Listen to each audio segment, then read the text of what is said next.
Hey folks, I just wanted to shoot a video particular to the proposal writing for week 7. So I've already talked about in the week 7 initial video about how two of the DQs can be used for two different sections of your proposal. I wanted to talk about a file that I just dropped in the course news and bulletins. The file is called Week 7 Extra Details on the Proposal. So what I did was I took the sections of the proposal, I took what's already described in the guidelines, not my words, and then I gave some extra commentary from me, including what each section, my suggested word count for those different sections. So just a couple highlights in regards to that. So if you go into that week 7 extra details on the proposal, like I said, it's broken down, and I've tried to provide you any additional details I can. One of the pieces that came up on the optional Zoom call that I wanted to talk about, and it's in here as well in this document, extra details, is that for the week 4 lit review, it asked for 5 to 8 pieces of literature that you reviewed. For the week 7, it's asking for 10 to 12. So a couple more.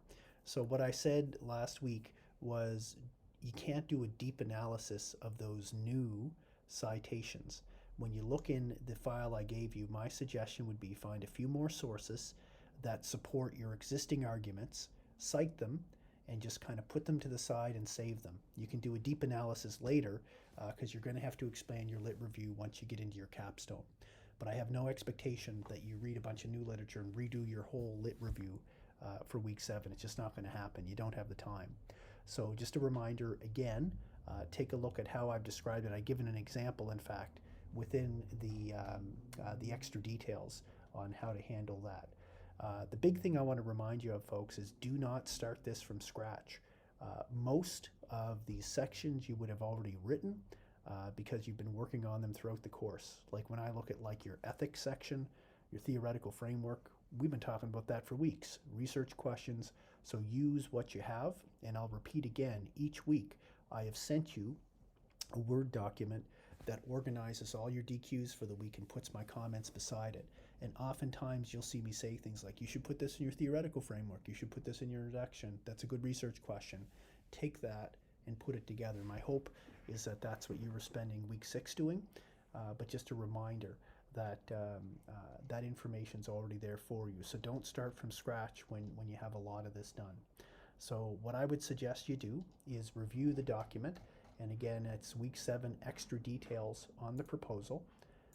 Again, a couple other documents in the course news and bulletins that can help you. I put the audio from the optional call from October 15th. We talked about proposals a lot there. I also have a document I hope you reviewed last week, some extra week 6 guidance with your proposals. It was more around how to organize them, but you may want to go back to that.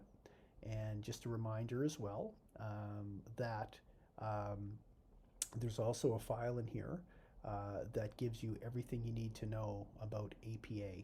It's called Notes on APA 7th edition to help with your proposal. So if you're like, just want to be really clear on how I do references in APA 7th edition, it's just a slide deck that I PDF'd, and you can just find what you need just to make sure that it's an APA 7th edition. So please feel free to reach out and ask any questions. I know that's a lot, but I just wanted to cover a few things. A reminder, we'll have an optional Zoom meeting Wednesday night at 9:30 Atlantic Standard Time. So again, take a look at the week 7 extra details on the proposal. I hope that helps. There's that extra stuff from week 6 you can look at.